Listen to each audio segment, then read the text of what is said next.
ప్రతిపక్ష నాయకుడుగా ఉన్నంత కాలం స్పెషల్ స్టేటస్ మనకు రావాలి అని ప్రతిరోజు కొట్లాడాడు.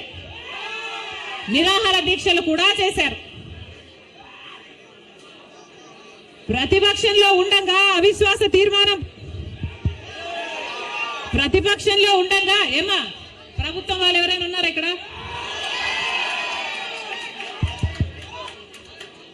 ప్రతిపక్షంలో ఉండగా జగన్ రెడ్డి గారు చెప్పిన మాట, మేము అవిశ్వాస తీర్మానం ప్రవేశపెడతాము, తెలుగుదేశం పార్టీ ఎంపీలు అందరూ కూడా మద్దతు ఇవ్వండి, మూకుమ్మడి రాజీనామాలు చేస్తే స్పెషల్ స్టేటస్ ఎందుకు రాదో చూస్తారన్నాడు జగన్ రెడ్డి.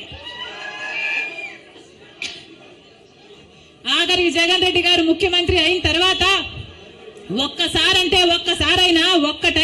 ఒక్కటైనా నిజమైన ఉద్యమం చేశాడా స్పెషల్ స్టేటస్ కోసం?